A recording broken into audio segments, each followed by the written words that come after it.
just really proud of the SpaceX team and honored to be partnered with NASA and helping with Jackson and ESA as well. Yeah, just thrilled to be part of advancing human spaceflight, and looking forward to going beyond Earth orbit to the Moon and Mars, and helping make humanity a spacefaring civilization and a multi-planet species one day. I suppose it does get a little bit easier, but it's still extremely intense, and I usually can't sleep the night before launch, and that's true of the night before this one, so I haven't had much sleep. But fortunately, we've got a great team that are really proud of the incredible work the team has done in partnership with NASA, and yeah, I suppose it gets a little bit easier, but still pretty intense, I have to say.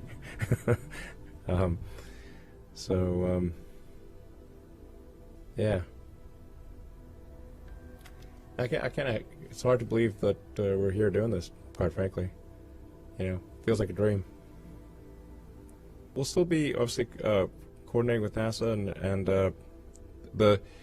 that'll be sort of a free flyer mission with a kind of a big kind of glass dome in the front instead of docking adapter. So it should give quite a different feel for, like, you should really feel like you're in space more than one, because it'll just be you just surrounded by glass, or acrylic technically. But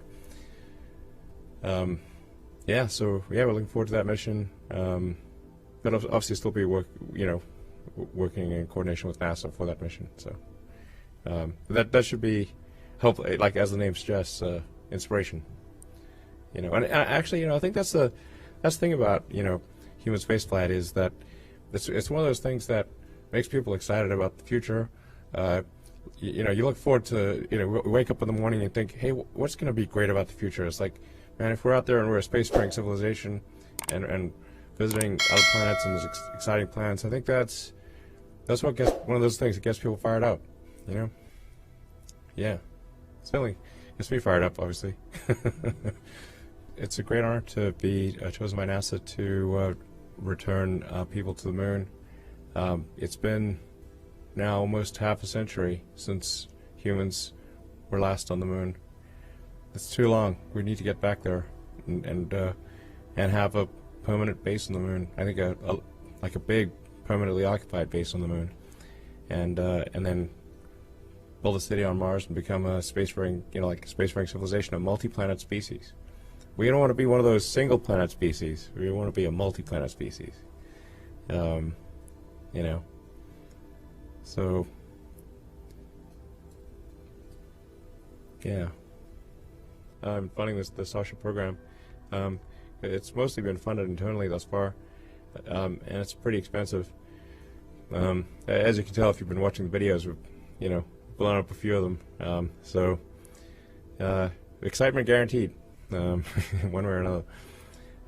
So it's a tough vehicle to build, because we're trying to crack this nut of a rapid and fully and rapidly reusable rocket.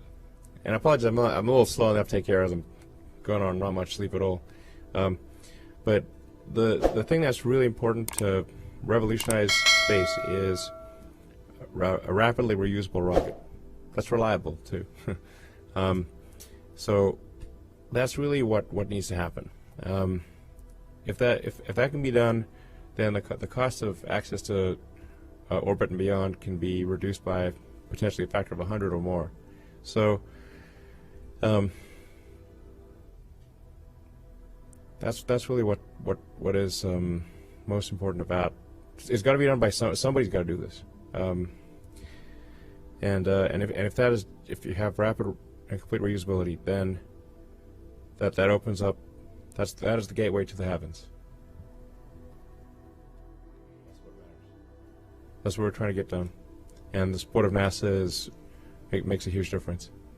Of course, we would be honored to fly cosmonauts on Dragon, but I do not have any insight into any potential objections. I'm not. Perhaps this may be just a communications breakdown. I don't know, but I don't have any insight into it. There doesn't seem to be any obvious limit to the reusability of the vehicle.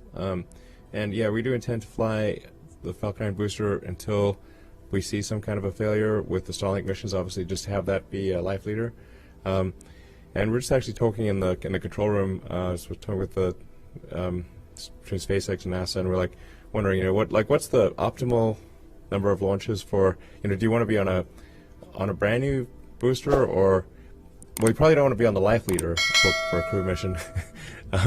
But it's probably good to have a flight or two under its belt for the booster to have flown, once or twice. I think if it was like an aircraft coming out of an aircraft factory, you'd want the aircraft to probably have gone on a test flight or two before, you put passengers on. So, I think that's probably, a couple of flights is a good number to have for a crew booster. And in the meantime, we'll keep flying the life leader. We've got 9 flights on one of the boosters. We're going to have a 10th flight soon with a Starlink mission.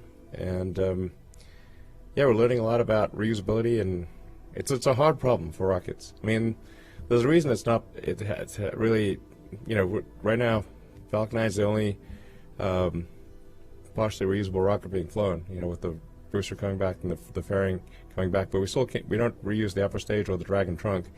And so with the Starship, we're aiming just like hopefully reuse the whole thing. This is a hard problem for rockets, that's for sure.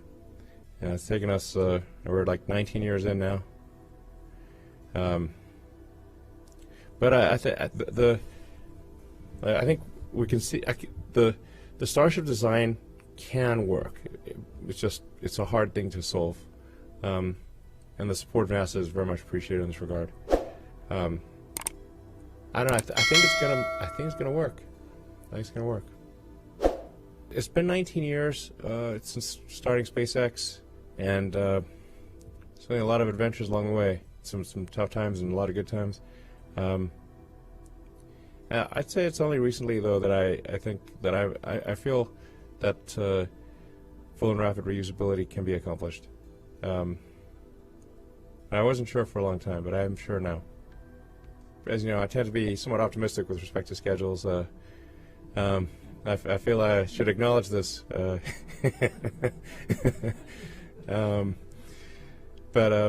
So take that with a grain of salt. But I think it's not out of the question that it could be ready for fly people in a couple of years. Otherwise, it's like, hop in. We're going to Mars. No, not quite. Not yet. It's got some work to do, but making rapid progress. I think we got to make sure we're accelerating the rate of innovation, and then it could be ready in a couple of years. I think that can be done. Yeah, I think so. We're going to build a lot of rockets, and we're going to probably smash a bunch of them. But I think it will happen. I think 2024. This seems likely. We're going to aim for sooner than that, but I think this is actually doable. Yes. Yeah, I was in launch control, and yeah. It's funny. It's the same place, the same launch control at where the lunar missions were launched from. It's pretty wild. It's the same windows, same glass. So it's a little hard to see out at night. During the day, it's a lot easier to see out. The view from the roof is actually better than the view from launch control. But you get to see all the data there. So yeah,